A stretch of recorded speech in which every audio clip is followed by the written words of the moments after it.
Dada Maravilha, nós só temos uma problemática, solucionática ainda não. Caro Exalci, prazer revê-lo, obrigado pelo convite, a todos os debatedores aqui, aos presentes, os que nos acompanham pela TV Senado, pelas ferramentas digitais que o Senado utiliza para sua comunicação social. Boa tarde a todos. Eu preparei uma rápida apresentação de apenas 3 slides e queria compartilhar com vocês a visão da instituição fiscal independente, embora o seu arcabouço legal previsto na Resolução 42 de 16 do Senado Federal não preveja uma função de consultoria. Cabe à IFE construir informações, dados, estatísticas e alertas. Não cabe a gente opinar, diferente da consultoria da Casa, se a reforma está na direção certa ou errada, ou se determinado artigo é certo ou errado. Mas, obviamente, no acompanhamento da situação fiscal, nós temos uma série de informações e questões a serem compartilhadas aqui. O primeiro slide, e o Exalci é um experiente ator político, toda reforma estrutural parte de convicção. É preciso haver uma consciência clara que determinada variável relevante para o desenvolvimento do país se esgotou e que chegou a uma situação tal onde a reforma se impõe. Então, para fortalecer essa convicção, esse primeiro slide registra que a nossa carga tributária, que para um país emergente é bastante alta, foi de 32,44 no ano de 23. Foi até abaixo da média histórica, que ficava entre 33,3 e 33,4. E por que eu digo isso? O país vive um estrangulamento fiscal. Estrangulamento fiscal mexe com receita e despesa. Há uma intolerância, e o senador Exalci me corrija, há uma intolerância consolidada na sociedade brasileira, no Congresso Nacional, contra qualquer aumento de carga tributária. Então, o ajuste tem que ser feito dentro desse patamar. Historicamente, é difícil imaginar que qualquer governo futuro vá ampliar essa carga tributária, porque a sociedade e a sua expressão representativa, que é o Congresso Nacional, consolidou essa posição muito firme. Muitos, às vezes, argumentam a média da OECD é 34% do PIB.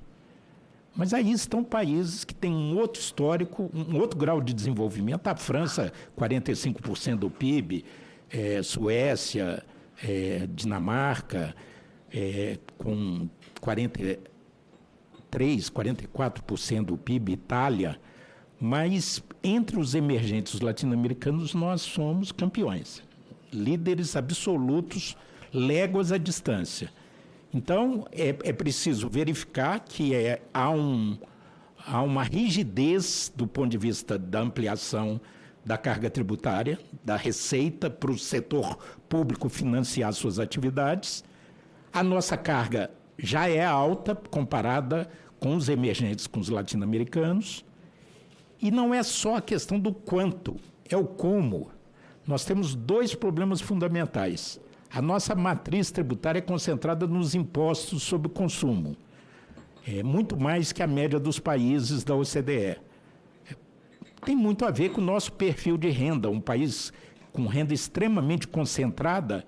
Então, os impostos que intrinsecamente são injustos do ponto de vista da equidade social, que são os impostos sobre consumo, batem em 45% do total dos impostos, caiu um pouco para 41% no último ano, mas é o país que, como a Hungria e outros países, tem uma carga muito forte nos impostos sobre consumo, e corretamente a opção foi começar a reforma, fatiar, não misturar renda, patrimônio, seguridade social, focar no imposto sobre consumo.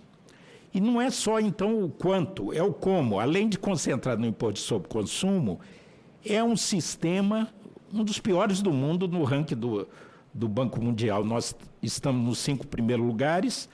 É um sistema complexo, injusto, inseguro, burocrático e oneroso. Então, é tudo de ruim. O atual sistema é campeão em iniquidade e ineficiência. Talvez seja o país que tem o maior contencioso administrativo e judicial tributário. 70%, houve um estudo, 70% do PIB. O normal, Exalci, é 1%, 2%. Então, a escolha política, o IVA é adotado por mais de 170 países, a escolha que foi feita política pelo Congresso está no caminho certo. Registro que essa é uma reforma, diferente da reforma da Previdência, da reforma trabalhista, que nasceu e amadureceu no Congresso Nacional. Desde a PEC 45, de autoria do deputado Baleia Rossi, que Aguinaldo Ribeiro relatou, quanto a 110 aqui de autoria do Davi Alcolumbre, que relatado pelo Roberto Rocha. Então, foi aqui no Congresso que esse processo decisório amadureceu, com a participação do Executivo, mas com protagonismo absoluto do Congresso Nacional. O único alerta, porque cabe à IFE não opinar, quem tem a legitimidade e a titularidade para decidir são os senadores, mandatários, deputados. E mesmo a gente não tem essa característica de prestar consultoria. Mas o único alerta que é quase tautológico, óbvio, lulante, de tanta repetição, mas não custa repetir o óbvio. Quanto maior o número de exceções, alíquotas diferenciadas, regimes especiais, maior a alíquota de referência nacional, e aí vem a pergunta do Exalci, é impossível definir nesse momento, porque há uma série. Qual é a taxa de conformidade no novo sistema? Não se sabe. Eu costumo usar, nesse caso, da alíquota, se imagina uma alíquota entre 26% e 30%, mas hoje, se calcular por fora, já dá 35%. Então, ela já é muito alta. Então, assim, é possível que fique na faixa de 26 a 30, mas eu costumo dizer, quando perguntado, que vai se aprender a nadar nadando. Como é que a gente aprende a nadar? Nadando. Então, o patamar vai surgir naquela fase experimental de transição, onde o índice de conformidade, o grau de sonegação, de elisão fiscal, de contencioso judicial é que vai se manifestar e determinar o ponto de equilíbrio, porque o Congresso traçou 2 normativas, 2 diretrizes. Não pode haver, sob forma nenhuma, aumento da carga tributária. Por outro lado, não pode haver perda de receita dos entes federados. Então, isso está amarrado. Aí tem que pôr número nisso, e essas 2 diretrizes vão gerar um número que vai gerar esse ponto de equilíbrio, onde não haja perda de receita e não haja aumento da carga tributária. Então, isso vai se descobrir no processo. É impossível hoje, há estimativas, mas é impossível hoje determinar, cravar qual que vai ser a alíquota. Quanto maior forem as exceções, maior a alíquota de referência nacional, maior a complexidade do sistema. Há especialistas como a Rita de la Ferra, uma das maiores especialistas no mundo, professora portuguesa, que atua na universidade na Inglaterra, no Reino Unido. Ela diz que o ideal, depois de muitos estudos, é que fosse uma alíquota única e que a diferenciação social fosse feita pela despesa e não na tributação. O IVA depende de uma concepção bastante simples, exequível e fluida. E quando você diferencia regimes e alíquotas, você vai introduzindo degraus, dentes, que tiram a fluidez do imposto sobre valor agregado. também serão maiores as dificuldades na transição e fiscalização. Quanto maior o número de exceções, maior o grau de dificuldade na transição e na fiscalização. E já há estudos do IPEA e de outros institutos de pesquisa simulando que quanto maior as exceções, menor os efeitos positivos sobre o PIB, a produtividade e o emprego. Então, isso já há simulações feitas e que mostram claramente, e por isso, senador Exalci, é muito importante, que eu costumo brincar que é o projeto de lei com mais de 300 artigos, que se bobear, a discussão vai ficar nos anexos, em vez de ficar no texto. Entra ou sai, entra no imposto seletivo, entra na alíquota tal. Isso é o pior caminho. Quanto mais enxugar as exceções, tanto melhor para o país. Essa é a convicção da IFE. Por último, para concluir, quais são as dificuldades da transição da fiscalização? Eu coloquei aqui aquela frase famosa do Malan, que ficou famosa, que é muito interessante, que no Brasil até o passado é imprevisível. Então, a transição, do ponto de vista tributário, vai levar 10 anos. Do ponto de vista federativo, 50 anos, da origem para o destino. Isso, levando em consideração a assertiva do Malan, parece a piada pronta, né? Depende de muita convicção. Houve um país asiático que introduziu o IVA, fez um esforço político enorme, chegou um primeiro-ministro que era contra, revogou tudo. Então, é preciso registrar que a complexidade vai aumentar nos 10 anos, porque a empresa vai ter 2 sistemas paralelos, inicialmente simbólico e, com o passar do tempo, efetivo. Então, uma coisa que vai simplificar em 33, no curto e médio prazo, nesses 10 anos, vai ser mais complexo. Então, é preciso aplainar ao máximo as regras. Os comandos constitucionais já foram dados pela PEC. Agora, o leito está definido. Então, o tempo é um grande desafio para a transição e para a fiscalização.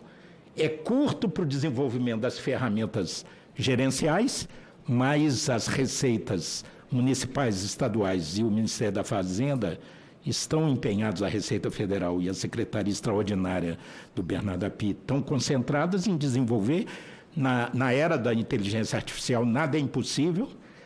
O split payment é uma questão fundamental. Quanto mais automático, quanto mais intervenção humana houver na arrecadação e na partilha, tem que ser um algoritmo, como é o Simples Brasil.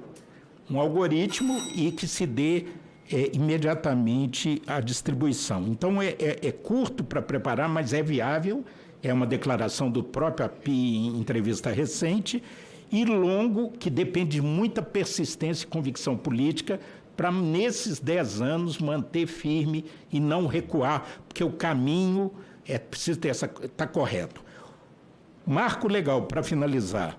É preciso não se concentrar nos anexos, enxugar os anexos, se concentrar nos textos. O CONFAS, a assessoria da Casa, já detectou uma série de áreas sombras, de competências, onde dá ambiguidade. Tem que ser um texto límpido, transparente, eficaz, onde o Senado aprimore o texto que veio da Câmara em todos aqueles elementos que geram dúvida e insegurança. Então, o trabalho tem que ser esse, limpar e aplainar o texto para não haver perspectiva de judicialização, que ele seja auto-aplicável, facilmente inteligível, de fácil compreensão e aplicação.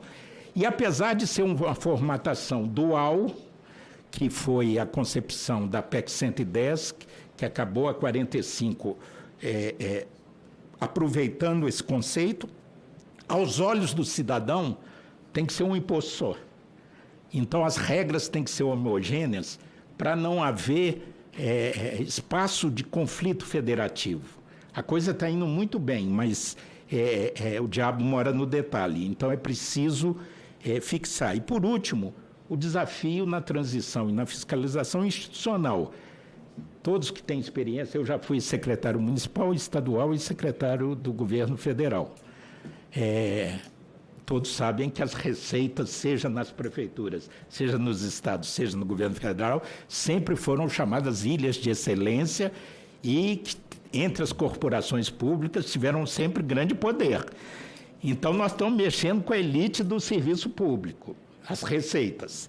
E o uso do cachimbo faz a boca torta. São 36 anos de vigência da Constituição, então há práticas consolidadas e é claro que tudo que é novo gera resistência. Então é preciso aplainar no texto para não deixar para decidir lá no plano administrativo operacional questões essenciais para o êxito do IVA nacional. Muito obrigado, Isalci.